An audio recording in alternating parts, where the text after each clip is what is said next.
Bacalah, ya Allah, bintang-bintang bercahaya, mata telah layu, dan Engkau maha hidup, maha mengurus.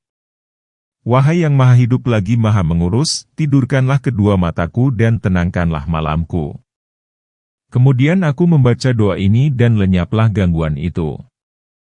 Dan di antara tanda-tanda kekuasaannya ialah Dia memperlihatkan kepadamu kilat yang menimbulkan ketakutan dan harapan serta menurunkan hujan dari langit, lalu menghidupkan bumi dengan air itu sesudah ia mati.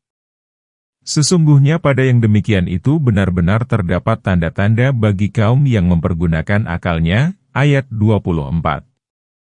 Dan di antara tanda-tanda kekuasaannya ialah berdirinya langit dan bumi dengan kehendaknya. Kemudian apabila Dia memanggil kamu sekali panggil dari bumi, seketika itu juga kamu keluar, ayat 25. Allah Ta'ala berfirman, dan di antara tanda-tanda kekuasaannya, yang menunjukkan kepada keagungannya ialah, Dia memperlihatkan kepadamu kilat yang menimbulkan ketakutan dan harapan. Kadang-kadang kamu takut dengan gelegarnya dan kadang-kadang kamu mengharapkan hujan karenanya. Karena itu, Allah Ta'ala berfirman, serta menurunkan hujan dari langit, lalu menghidupkan bumi dengan air itu sesudah ia mati, setelah sebelumnya bumi itu kering kerontang dan tandus.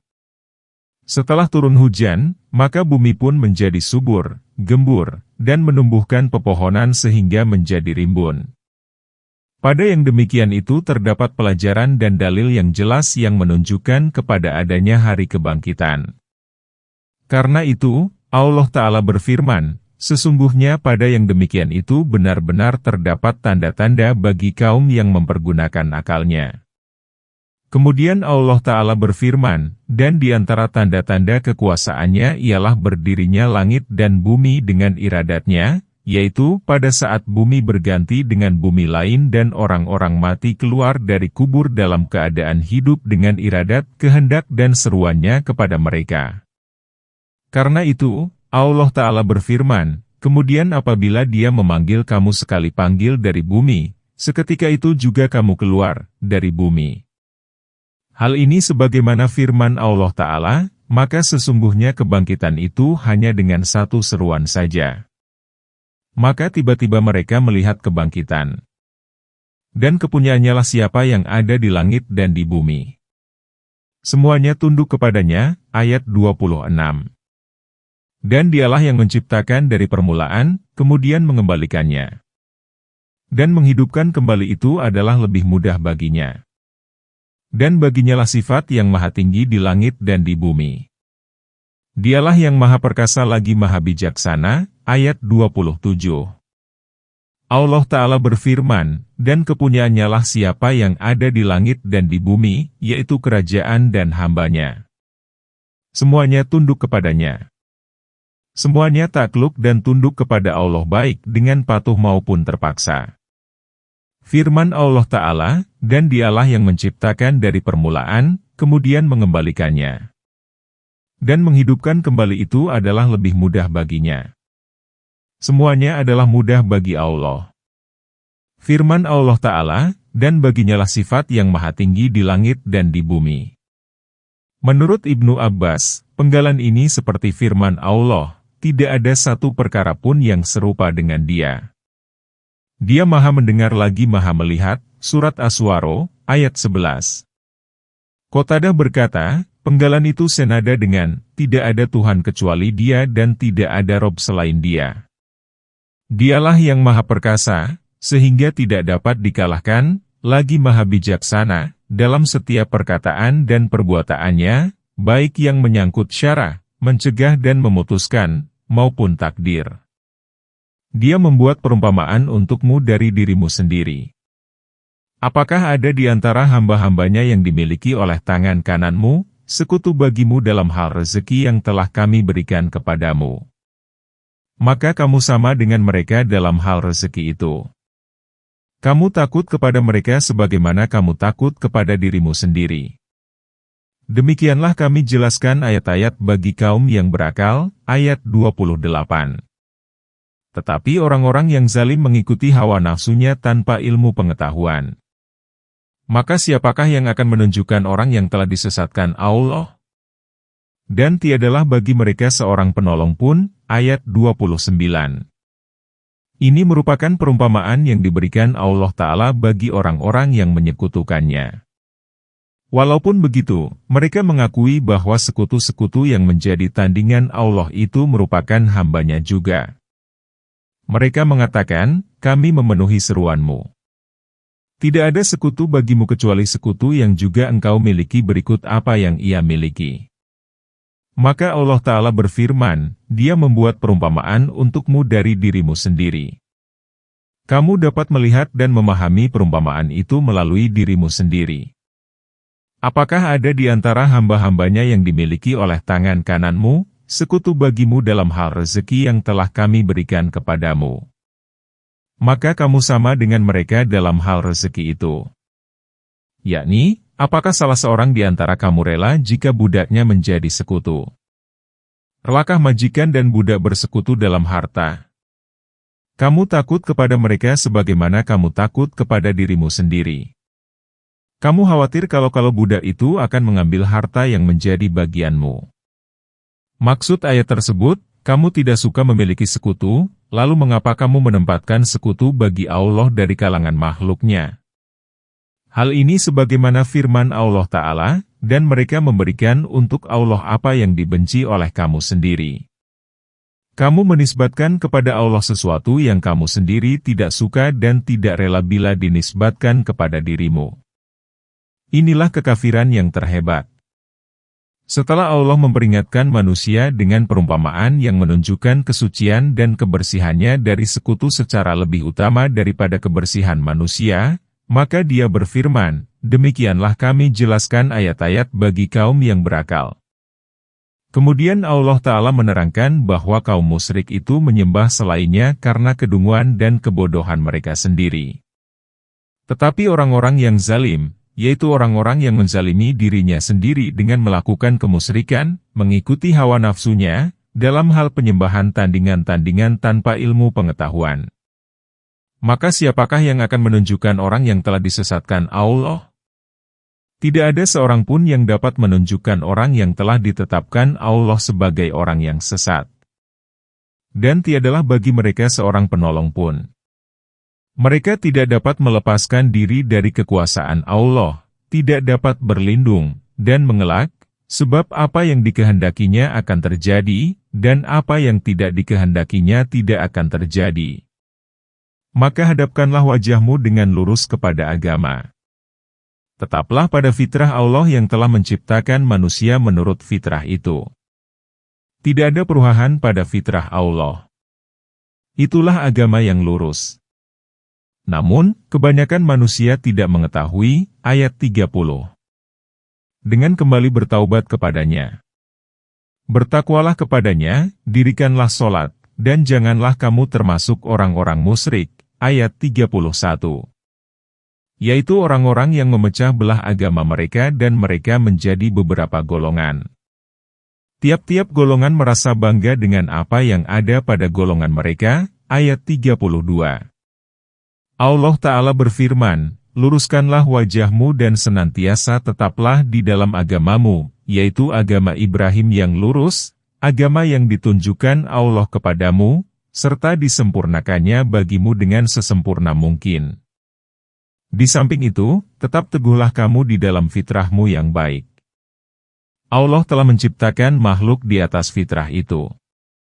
Karena sesungguhnya Allah Ta'ala telah menciptakan manusia dalam keadaan memiliki potensi untuk mengetahuinya, mengesahkannya, dan mengakui bahwa tidak ada Tuhan melainkan Dia.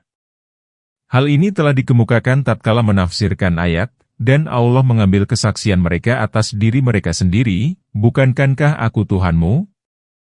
Mereka menjawab, benar, surat Al-A'raf, ayat 172.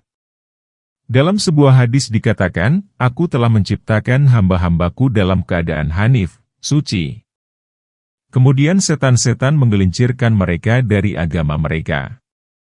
Kami akan menyajikan sejumlah hadis yang menyatakan bahwa Allah menciptakan makhluk di atas dasar Islam, kemudian sebagian mereka memeluk agama Yahudi, Nasrani, dan Majusi.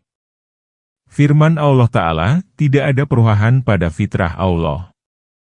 Tidak ada perubahan atas dinul Islam, kesederhanaan yang menjadi landasan penciptaan manusia. Imam Ahmad meriwayatkan bahwa Al-Aswad bin Sa'ad Taimi berkata, aku menjumpai Rasulullah, lalu aku berperang bersama beliau. Aku pun mendapat kemenangan. Pada saat itu orang-orang pergi berperang lalu mereka membunuh anak-anak. Kejadian ini sampai kepada Rasulullah. Maka beliau bersabda, mengapa orang-orang itu melampaui batas hingga membunuh anak-anak? Seseorang berkata, wahai Rasulullah, bukankah anak-anak itu adalah anak kaum musyrik? Beliau bersabda, bukan begitu. Orang-orang yang baik-baik di antara kamu pun semula merupakan anak kaum musyrik. Kemudian beliau memerintahkan, jangan membunuh anak-anak. Jangan membunuh anak-anak. Setiap diri dilahirkan dalam keadaan fitrah, sehingga lisannya menyimpang dari fitrah itu, maka kedua orang tuanya lah yang menjadikannya Yahudi dan Nasrani, hadis Ahmad. Firman Allah Ta'ala, itulah agama yang lurus. Berpegang teguh kepada syariat dan fitrah yang selamat merupakan agama yang teguh dan lurus. Namun, kebanyakan manusia tidak mengetahui agama itu. Penggalan ini seperti firman Allah Ta'ala, dan mayoritas manusia tidaklah beriman, walaupun kamu sangat menginginkannya. Firman Allah Ta'ala, sedang mereka akan kembali bertaubat kepadanya. Bertakwalah kepadanya, takutlah dan tetaplah merasa diawasi olehnya, dirikanlah sholat, yang merupakan wujud ketaatan yang besar, dan janganlah kamu termasuk orang-orang musyrik, namun esakanlah dia, murnikanlah penghambaan hanya kepadanya, dan janganlah kamu tujukan kecuali untuknya. Ibnu Jarir meriwayatkan dari Yazid bin Abi Maryam, dia berkata, Umar bin Khattab bertemu dengan Muadz bin Jabal. Umar berkata kepadanya, apa yang dapat mengokohkan umat ini? Muadz menjawab, ada 3 perkara dan ia pun merupakan penyelamat, keikhlasan yang berarti fitrah seperti yang terdapat dalam firman Allah. Fitrah Allah yang telah menciptakan manusia di atas fitrah itu, sholat yang berarti agama, dan ketaatan yang berarti pemeliharaan diri. Umar berkata, Anda benar. Firman Allah Ta'ala, yaitu orang-orang yang memecah belah agama mereka dan mereka menjadi beberapa golongan. Tiap-tiap golongan merasa bangga dengan apa yang ada pada golongan mereka. Janganlah kamu menjadi seperti kaum musyrik yang memecah belah agamanya, sedang mereka pun terdiri atas beberapa golongan. Mereka mengganti dan mengubah agama, beriman kepada sebagiannya, dan kafir kepada sebagian yang lain. Maka jadilah mereka beberapa golongan dan firqah, berarti kelompok manusia, yang bisa jadi punya pemahaman berbeda dengan muslim lainnya. Umat semacam ini berselisih mengenai persoalan yang ada di antara mereka, sebagaimana berselisihnya pemeluk agama sebelum mereka. Sesungguhnya umat Muhammad ini pun berselisih sehingga menjadi aliran-aliran yang semuanya sesat kecuali satu, yaitu aliran Ahlus Sunnah wal Jamaah yang memegang teguh agama Allah dan sunnah Rasul-Nya serta memegang tradisi yang dianut oleh para sahabat, tabi'in, dan para imam kaum muslim baik yang dahulu maupun yang kemudian. Hal ini sebagaimana diriwayatkan oleh Al-Hakim dalam Mustadraknya. Dikatakan, Nabi ditanya ihwal golongan yang akan selamat dari sekian golongan yang ada. Beliau bersabda, golongan yang memegang sunnahku pada saat ini dan tradisi para sahabatku. Firman Allah Ta'ala, lalu dia mematikanmu, lalu menghidupkanmu. Dia menghidupkan kamu setelah kehidupan ini, kemudian menghidupkan kamu pada hari kiamat. Firman Allah Ta'ala, adakah di antara yang kamu sekutukan dengan Allah itu, yaitu berhala-berhala yang kamu sembah selain Allah, yang dapat berbuat sesuatu dari yang demikian itu? Apakah para sekutu itu dapat menciptakan, memberi rezeki, menghidupkan, mematikan, dan membangkitkan seperti yang dilakukan Allah? Maha suci Dia dan maha tinggi dari apa yang mereka persekutukan. Maha bersih, maha tinggi, maha agung, maha mulia Allah dari keadaan memiliki sekutu, tandingan, sesama, anak, atau ayah. Tidaklah seperti itu. Dia adalah tunggal, esa, tempat segala perkara bergantung, yang tidak melahirkan, yang tidak dilahirkan, dan tidak ada satupun yang setara dengan Dia. Telah tampak kerusakan di darat dan di laut disebabkan oleh perbuatan tangan manusia, supaya Allah merasakan kepada mereka sebagian akibat perbuatan mereka, agar mereka kembali. Ayat 41. Katakanlah, adakanlah perjalanan di muka bumi dan perhatikanlah bagaimana kesudahan orang-orang yang dahulu. Kebanyakan dari mereka itu adalah orang-orang yang mempersekutukan. Ayat 42. Allah Ta'ala berfirman, telah tampak kerusakan di darat dan di laut disebabkan oleh perbuatan tangan manusia. Sesungguhnya kekurangan tanaman pangan dan buah-buahan itu disebabkan oleh aneka kemaksiatan. Abu Al-Aliyah berkata, barang siapa yang durhaka kepada Allah di muka bumi, berarti dia berbuat kerusakan di bumi. Hal itu karena kedamaian bumi dan langit adalah dengan ketaatan. Karena itu, dalam sebuah hadis yang diriwayatkan oleh Abu Daud dikatakan, suatu hukuman yang ditegakkan di muka bumi adalah lebih disukai oleh penghuninya daripada diturunkan hujan selama 40 pagi, hadis Abu Daud. Hal itu karena apabila had-had, sanksi-sanksi ditegakkan, maka manusia akan menahan diri dari kemaksiatan atau sebagian besar, atau kebanyakan mereka akan menghentikan segala perkara yang diharamkan. Jika kemaksiatan ditinggalkan maka akan membuahkan aneka berkah dari langit dan bumi. Karena itu, apabila Isa bin Maryam diturunkan pada akhir zaman, maka dia menegakkan hukum berdasarkan syariat yang suci ini, misalnya dia membunuh babi, menghancurkan salib, dan menghapus pajak. Maka Isa hanya menerima Islam atau pedang. Apabila Allah membinasakan, pada masa Isa, Dajjal, para pengikutnya, Yajuj dan Majuj, maka dikatakan kepada bumi, keluarkanlah berkahmu. Maka sekelompok manusia dapat kenyang hanya dengan memakan sebuah delima, dan mereka dapat bernaung di bawah kulitnya. Susu seekor unta cukup untuk orang sekampung. Hal itu tiada lain kecuali karena berkah dari penerapan syariat Muhammad. Jika keadilan ditegakkan maka timbullah berkah dan kebaikan yang banyak. Karena itu, dalam kitab Syahih ditegaskan, apabila orang durhaka mati maka manusia, negeri, pepohonan, dan binatang ternak dapat beristirahat dengan tenang. Firman Allah Ta'ala, supaya Allah merasakan kepada mereka sebagian akibat perbuatan mereka. Dia menguji mereka dengan kekurangan kekayaan, diri, dan buah-buahan. Ujian ini merupakan cobaan dan balasan atas perbuatan mereka, agar mereka kembali dari kemaksiatan. Hal ini sebagaimana firman Allah Ta'ala, dan kami menguji mereka dengan aneka kebaikan dan keburukan agar mereka kembali. Kemudian Allah Ta'ala berfirman, katakanlah, adakanlah perjalanan di muka bumi dan perhatikanlah bagaimana kesudahan orang-orang yang dahulu, sebelum kamu. Kebanyakan dari mereka itu adalah orang-orang yang mempersekutukan.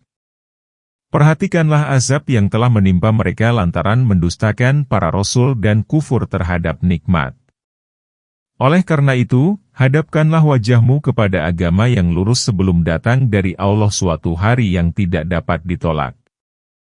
Pada hari itu mereka terpisah-pisah, ayat 43. Barang siapa yang kafir maka dia sendirilah yang menanggung kekafirannya itu. Dan barang siapa yang beramal soleh, maka untuk diri mereka sendirilah mereka menyiapkan, ayat 44. Agar Allah memberi pahala kepada orang-orang yang beriman dan beramal soleh dari karunia-Nya. Sesungguhnya Dia tidak menyukai orang-orang yang ingkar. Ayat 45. Allah Ta'ala menyuruh hamba-hambanya beristiqomah dalam menaatinya dan bersegera kepada berbagai kebaikan. Oleh karena itu, hadapkanlah wajahmu kepada agama yang lurus sebelum datang dari Allah suatu hari yang tidak dapat ditolak, yaitu pada hari kiamat. Tatkala Dia menghendaki keberadaan azab sehingga tiada yang dapat menolaknya. Pada hari itu mereka terpisah-pisah. maka segolongan berada di dalam surga dan segolongan lagi di dalam neraka. Karena itu, Allah Ta'ala berfirman, barang siapa yang kafir, maka dia sendirilah yang menanggung kekafirannya itu. Dan barang siapa yang beramal soleh, maka untuk diri mereka sendirilah mereka menyiapkan. Agar Allah memberi pahala kepada orang-orang yang beriman dan beramal soleh dari karunia-Nya. Dia membalas mereka dengan pembalasan sebagai karunia. Satu kebaikan dibalas dengan 10 kebaikan serupa serta dilipat gandakan hingga 700 kali lipat, bahkan sampai kelipatan yang dikehendaki Allah. Sesungguhnya Dia tidak menyukai orang-orang yang ingkar.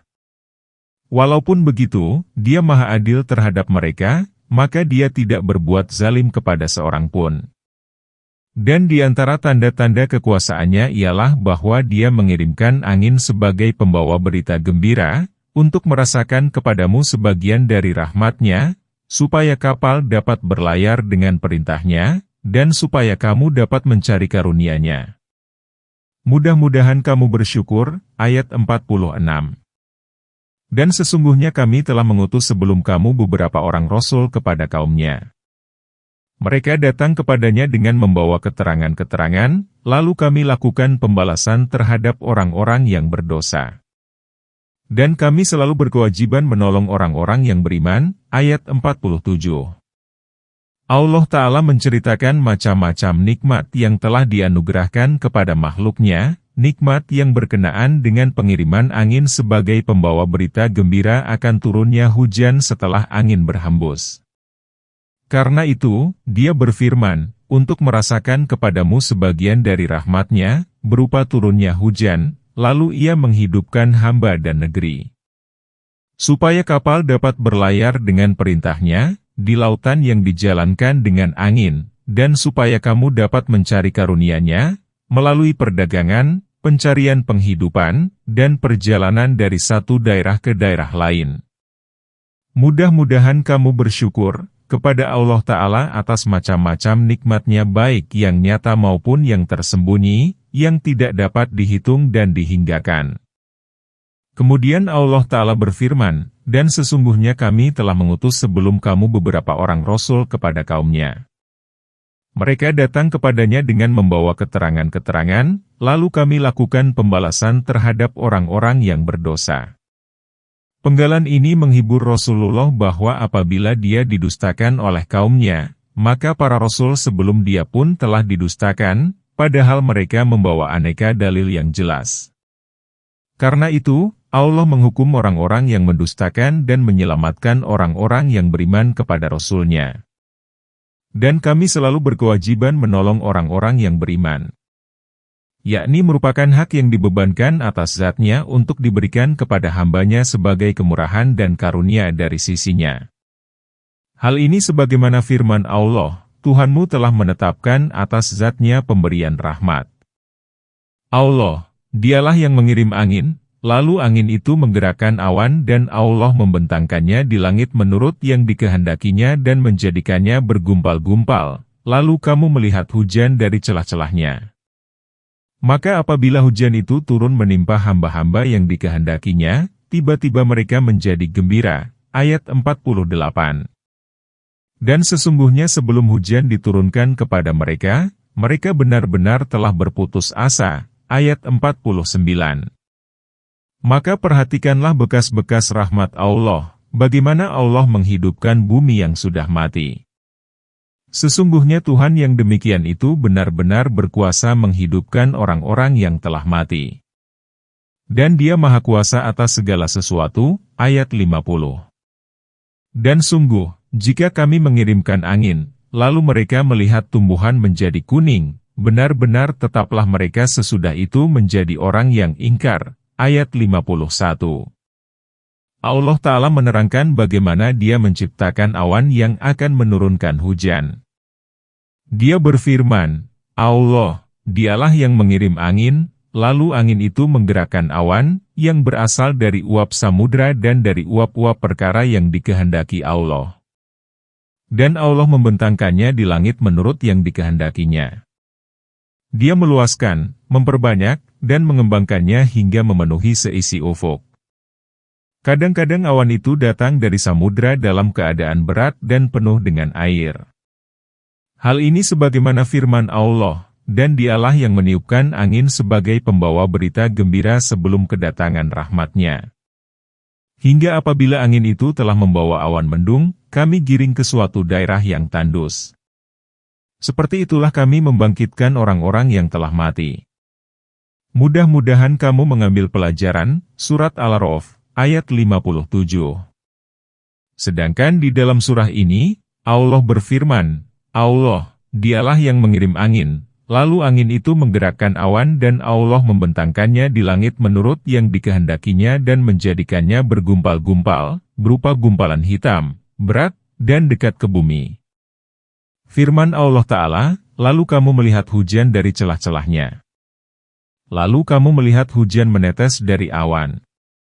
Maka apabila hujan itu turun menimpa hamba-hamba yang dikehendakinya, tiba-tiba mereka menjadi gembira, karena mereka demikian membutuhkannya, dan karena hujan itu turun serta sampai kepada mereka. Firman Allah Ta'ala, dan sesungguhnya sebelum hujan diturunkan kepada mereka, mereka benar-benar telah berputus asa. Tatkala hujan datang kepada mereka, pada saat itu mereka sangat membutuhkannya. Hal itu menimbulkan kegembiraan yang luar biasa dalam hati mereka. Sebelum itu mereka menunggunya dari waktu ke waktu, mengintip kedatangannya selama itu, dan tidak kunjung tiba serta berlalulah masa penantian yang panjang. Kemudian mereka mengintip lagi kedatangannya, dan hujan pun tidak kunjung tiba. Setelah mereka berputus asa, datanglah hujan dengan tiba-tiba, lalu ia menyuburkan tanah yang tandus dan menumbuhkan pepohonan sehingga menjadi rimbun dan lebat. Karena itu, Allah berfirman, maka perhatikanlah bekas-bekas rahmat Allah, yang ditimbulkan oleh hujan, bagaimana Allah menghidupkan bumi yang sudah mati. Kemudian Allah mengingatkan bahwa hal itu menunjukkan kejadian menghidupkan jasad yang telah mati dan berpisah dari nyawanya. Dia berfirman, sesungguhnya Tuhan yang demikian itu benar-benar berkuasa menghidupkan orang-orang yang telah mati. Sesungguhnya zat yang melakukan hal demikian benar-benar berkuasa untuk menghidupkan orang-orang yang telah mati. Dan Dia Maha Kuasa atas segala sesuatu. Kemudian Allah Ta'ala berfirman, dan sungguh, jika kami mengirimkan angin, lalu mereka melihat tumbuhan menjadi kuning, benar-benar tetaplah mereka sesudah itu menjadi orang yang ingkar. Yakni, jika kami mengirimkan angin yang dapat menimbulkan kekeringan pada tanaman yang mereka tanam, pelihara, dan hampir dipanen, lalu mereka melihatnya menguning, kemudian rusak. Niscaya mereka mengingkari aneka nikmat yang sebelumnya telah mereka terima. Angin itu ada 8, 4 angin rahmat dan 4 angin azab. Adapun angin rahmat ialah angin yang menyebarkan awan, angin sebagai pembawa berita gembira, angin yang membawa awan, dan angin yang menebarkan biji-bijian. Angin azab ialah angin yang tidak membawa awan dan angin yang sangat dingin. Keduanya berada di daratan. Serta angin yang sangat kencang dan angin badai. Keduanya berada di laut. Jika Allah berkehendak, maka Dia menjadikan kedua angin ini sebagai angin rahmat dan pembawa kegembiraan. Dan jika Dia berkehendak, maka Dia menjadikannya angin azab yang sangat pedih. Dilihat dari segi asal hembusan, angin terdiri atas angin timur, barat, selatan, dan utara. Ihwal manfaat dan pengaruh angin diperselisihkan oleh para ulama. Maka ada angin yang sepoi-sepoi basah yang memberi makanan kepada tumbuh-tumbuhan dan tubuh binatang. Ada yang membuat tanaman atau tubuh menjadi kering. Ada yang meneguhkan dan menguatkan benda. Dan ada pula yang melemahkan tumbuhan dan badan. Maka sesungguhnya kamu tidak akan sanggup menjadikan orang-orang yang mati itu dapat mendengar dan menjadikan orang yang tuli dapat mendengar seruan, apabila mereka itu berpaling membelakang, ayat 52. Dan kamu sekali-kali tidak akan dapat memberi petunjuk kepada orang-orang yang buta dari kesesatannya. Dan kamu tidak dapat memperdengarkan melainkan kepada orang-orang yang beriman kepada ayat-ayat kami. Mereka itulah orang-orang yang berserah diri. Ayat 53. Allah Ta'ala berfirman, sebagaimana kamu tidak memiliki kekuasaan untuk menjadikan tubuh-tubuh yang telah menjadi mayat itu dapat mendengar dan perkataan kamu pun tidak akan sampai kepada orang tuli yang tidak dapat mendengar. Di samping itu mereka pun berpaling darimu. Demikian pula kamu tidak dapat menunjukkan orang buta kepada kebenaran dan menarik mereka dari kesesatan. Semua itu berada dalam kekuasaan Allah. Dengan kekuasaan, Allah dapat memperdengarkan, jika Dia berkehendak, suara-suara orang yang hidup kepada orang yang mati, menunjukkan orang yang dikehendakinya, dan menyesatkan orang yang dikehendakinya. Semua itu hanya dapat dilakukan oleh Allah semata. Karena itu, Dia berfirman, dan kamu tidak dapat memperdengarkan melainkan kepada orang-orang yang beriman kepada ayat-ayat Kami. Mereka itulah orang-orang yang berserah diri, tunduk, merespons, dan taat. Mereka itulah orang-orang yang dapat menyimak kebenaran dan mengikutinya, dan inilah keadaan orang-orang yang beriman. Sedangkan keterangan sebelumnya menunjukkan keadaan kaum kafir. Hal ini sebagaimana firman Allah, hanya orang-orang yang mendengar sajalah yang mematuhi seruan Allah. Dan orang yang mati hatinya akan dibangkitkan oleh Allah. Surat Al-An'am, ayat 36, sesungguhnya kamu tidak akan sanggup menjadikan orang-orang yang mati itu dapat mendengar. Dijadikan dalil oleh Aisyah Ummul Mukminin untuk menyatakan bahwa Abdullah bin Umar itu berilusi dalam meriwayatkan keadaan Nabi yang bertutur kepada kaum musyrik yang menjadi korban perang Badar di lembah Badar setelah 3 hari dikuburkan. Beliau mencela dan mencerca mereka. Karena kurang dipercaya, Umar bertanya kepada Rasulullah, "Wahai Rasulullah, apa yang engkau ucapkan kepada orang-orang yang telah menjadi bangkai?" Beliau bersabda, "Demi yang jiwaku dalam genggamannya, mereka lebih dapat mendengar apa yang aku katakan daripada kamu." Namun, mereka tidak dapat menjawab. Namun, Aisyah memahami hadis ini dengan, sesungguhnya mereka sekarang benar-benar menyadari bahwa apa yang telah aku katakan kepada mereka itu benar.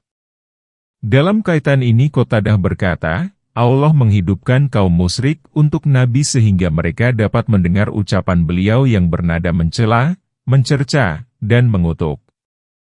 Allah, Dialah yang menciptakan kamu dari keadaan lemah, kemudian Dia menjadikanmu, sesudah lemah itu menjadi kuat. Kemudian Dia menjadikanmu, sesudah kuat itu, lemah dan beruban. Dia menciptakan apa yang dikehendakinya dan Dialah yang maha mengetahui lagi maha kuasa. Ayat 54. Allah mengingatkan manusia ihwal beralihnya perkembangan fisik manusia. Pertama Dia diciptakan dari tanah, kemudian dari air mani, kemudian dari segumpal darah, kemudian dari segumpal daging, kemudian menjadi tulang, kemudian tulang itu dibungkus dengan daging, kemudian ditiupkan ke dalam tubuhnya ruh. Kemudian keluar dari perut ibunya dalam keadaan sangat lemah, kemudian tumbuh hingga menjadi anak kecil, kemudian menjadi kanak-kanak, kemudian balik, kemudian menjadi pemuda. Itulah yang dimaksud kuat setelah lemah. Lalu kekuatan tubuh manusia menjadi surut, tua, dan akhirnya pikun. Inilah yang dimaksud lemah setelah kuat. Hal ini sejalan dengan lemahnya hasrat, dinamika, dan kekuatan. Berubah pula sifat-sifat lahiriah dan batiniah. Karena itu, Allah Ta'ala berfirman, kemudian Dia menjadikanmu, sesudah kuat itu, lemah dan beruban. Dia menciptakan apa yang dikehendakinya. Dia melakukan apa yang dikehendakinya dan memperlakukan hambanya menurut perlakuan yang dikehendakinya. Dan Dialah yang maha mengetahui lagi maha kuasa. Pada hari terjadinya kiamat, bersumpahlah orang-orang yang berdosa, mereka tidak berdiam melainkan sesaat. Seperti demikianlah mereka selalu dipalingkan, ayat 55. Dan berkata orang-orang yang diberi ilmu pengetahuan dan keimanan, sesungguhnya kamu telah berdiam menurut ketetapan Allah, sampai hari berbangkit.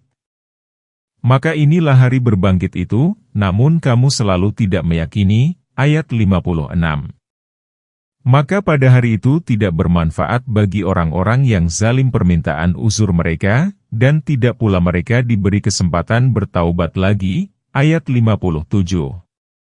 Allah Ta'ala memberitahukan kebodohan kaum kafir di dunia dan di akhirat. Kebodohan di dunia ialah mereka menyembah berhala, sedangkan kebodohan di akhirat ialah mereka bersumpah dengan nama Allah bahwa mereka tidak tinggal di dunia melainkan sesaat. Maksud mereka mengatakan demikian ialah bahwa Allah belum menegakkan alasan atas mereka, sebab mereka tinggal hanya sesaat dan bahwa mereka tidak diberi tangguh untuk beramal, lalu Dia memaafkan mereka. Allah Ta'ala berfirman, seperti demikianlah mereka selalu dipalingkan. Dan berkata orang-orang yang diberi ilmu pengetahuan dan keimanan, sesungguhnya kamu telah berdiam menurut ketetapan Allah, sampai hari berbangkit. Lalu mereka dibantah oleh kaum mukmin yang memahami akhirat dan sebagai pihak yang telah menerima alasan Allah ketika di dunia. Kaum mukmin berkata kepada kaum kafir setelah mereka mengatakan bahwa dirinya tidak tinggal melainkan sesaat, sesungguhnya kamu telah berdiam menurut ketetapan Allah, yang menetapkan berbagai perbuatan, sampai hari berbangkit. Yakni, sejak penciptaanmu sampai pembangkitanmu. Namun kamu selalu tidak mengetahui. Allah berfirman, maka pada hari itu, yakni hari kiamat, tidak bermanfaat bagi orang-orang yang zalim permintaan uzur mereka, atas apa yang telah mereka lakukan, dan tidak pula mereka diberi kesempatan bertaubat lagi, melalui pengembalian mereka ke dunia. Hal ini sebagaimana firman Allah Ta'ala, dan apabila mereka mengemukakan alasan-alasan untuk bertaubat, maka mereka tidak termasuk orang-orang yang diterima alasannya. Surat Fusilat, ayat 24. Dan sesungguhnya telah kami buat dalam Al-Quran ini segala macam perumpamaan untuk manusia. Dan sesungguhnya jika kamu membawa kepada mereka suatu ayat, pastilah orang-orang yang kafir itu akan berkata, kamu tidak lain hanyalah orang-orang yang membuat kepalsuan belaka. Ayat 58. Demikianlah Allah mengunci mati hati orang-orang yang tidak mau memahami. Ayat 59. Maka bersabarlah kamu. Sesungguhnya janji Allah adalah benar dan sekali-kali janganlah orang-orang yang tidak meyakini itu menggelisahkan kamu. Ayat 60. Allah Ta'ala berfirman, dan sesungguhnya telah kami buat dalam Al-Quran ini segala macam perumpamaan untuk manusia. Sesungguhnya kami telah menjelaskan dan menerangkan kebenaran kepada mereka. Dan kami memberi mereka berbagai perumpamaan ihwal kebenaran itu agar semakin jelas, lalu mereka mengikutinya. Dan sesungguhnya jika kamu membawa kepada mereka suatu ayat, pastilah orang-orang yang kafir itu akan berkata, kamu tidak lain hanyalah orang-orang yang membuat kepalsuan belaka. Walaupun mereka melihat berbagai tanda kebesaran Allah, baik yang terjadi atas usul mereka maupun bukan, maka mereka tidak mempercayainya. Hal ini sebagaimana firman Allah Ta'ala, sesungguhnya orang-orang yang telah ditetapkan atas mereka keputusan Tuhanmu tidak akan beriman, walaupun segala bukti kebenaran datang kepada mereka, sebelum mereka melihat azab yang pedih. Karena itu, dalam ayat ini Allah berfirman, demikianlah Allah mengunci mati hati orang-orang yang tidak mau memahami. Maka bersabarlah kamu. Sesungguhnya janji Allah adalah benar.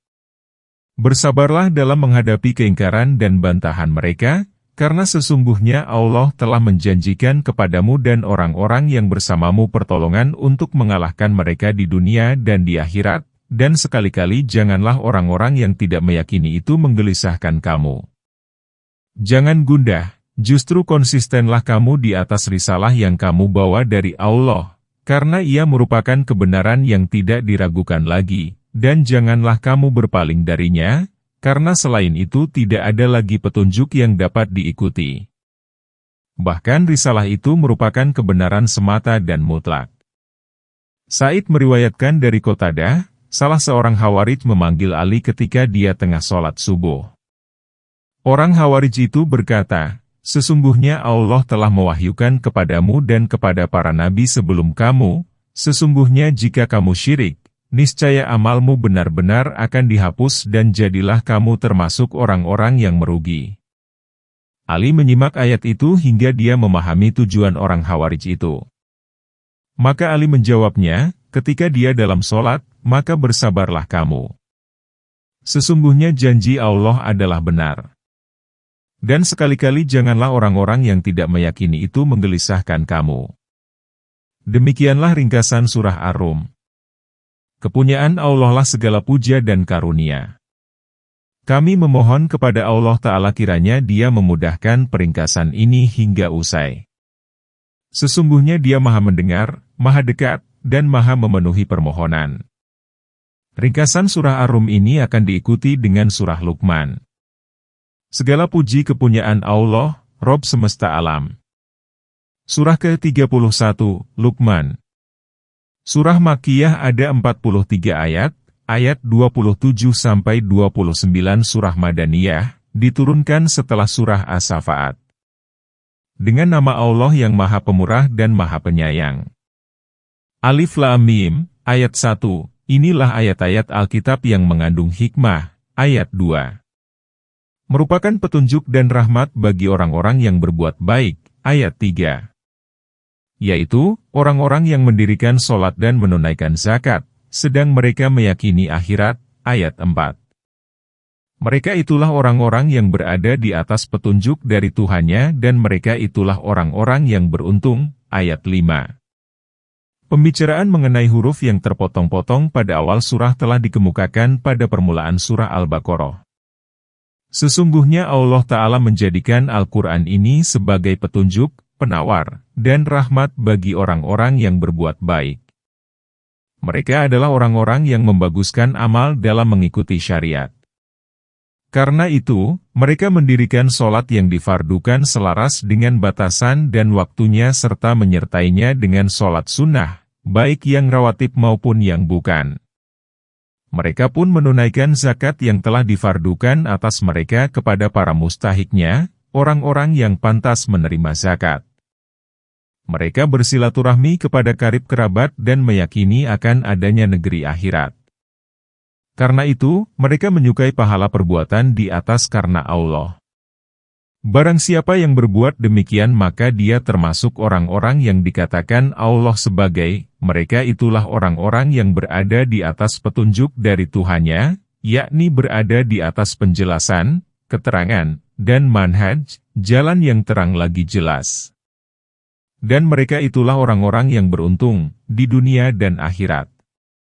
Dan di antara manusia, ada orang yang membeli perkataan yang tidak berguna untuk menyesatkan dari jalan Allah tanpa pengetahuan dan menjadikannya sebagai olok-olok. Mereka itu akan memperoleh azab yang menghinakan, ayat 6. Dan apabila dibacakan kepadanya ayat-ayat kami, dia berpaling dengan menyombongkan diri seolah-olah dia belum pernah mendengarnya, seolah-olah pada kedua telinganya terdapat sumbatan. Maka gembirakanlah dia dengan azab yang pedih, ayat 7. Setelah Allah Ta'ala menceritakan kondisi orang-orang yang bahagia, yaitu orang-orang yang beroleh petunjuk melalui kitab Allah dan beroleh manfaat dengan mendengarnya, sebagaimana firman Allah Ta'ala, Allah telah menurunkan perkataan yang paling baik berupa kitab yang serupa lagi berulang-ulang. Gemetar karenanya kulit orang-orang yang takut kepada Tuhannya, kemudian menjadi tenang kulit dan hati mereka pada waktu mengingat Allah. Surat Az-Zumar, ayat 23. Maka dia menceritakan kondisi orang-orang yang celaka, yaitu orang-orang yang tidak beroleh manfaat melalui penyimakan Al-Quran. Justru mereka mengkonsentrasikan pendengarannya kepada terompet, nyanyian, dan alat-alat musik lainnya. Sehubungan dengan firman Allah Ta'ala, dan di antara manusia ada orang yang membeli perkataan yang tidak berguna untuk menyesatkan dari jalan Allah tanpa pengetahuan. Ibnu Mas'ud mengatakan bahwa yang dimaksud dengan perkataan yang tidak berguna adalah nyanyian. Demikian pula menurut pendapat Ibnu Abbas, Jabir, Ikrimah, dan yang lainnya. Sedangkan menurut Ad-Dahhak yang dimaksud dengan perkataan yang tidak berguna, itu ialah syirik.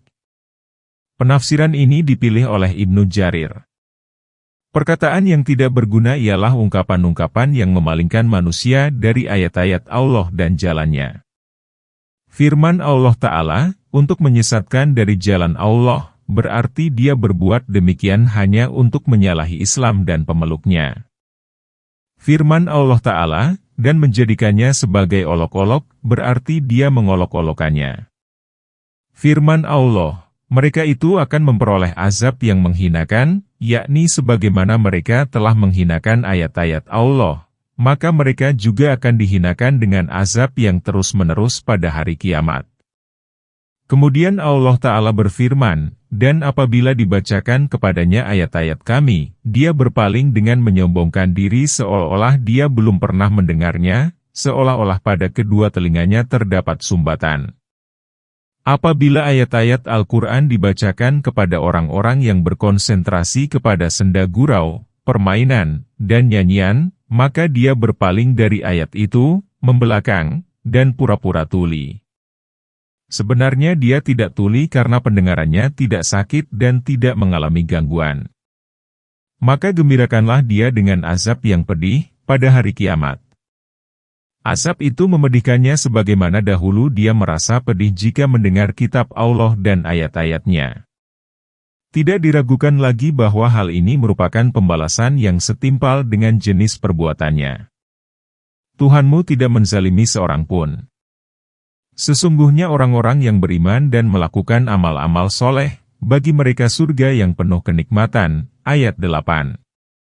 Sedang mereka kekal di dalamnya, sebagai janji Allah yang hak. Dan dialah yang maha perkasa lagi maha bijaksana. Ayat 9. Inilah akhir cerita orang-orang yang beriman kepada Allah, membenarkan para rasul, dan mengerjakan amal-amal soleh sesuai dengan tujuan Allah bahwa, bagi mereka surga yang penuh kenikmatan. Di surga mereka menikmati berbagai macam kelezatan yang tidak pernah terbetik di benak seorang pun. Mereka kekal di dalamnya dan mereka tidak menghendaki untuk berpindah darinya.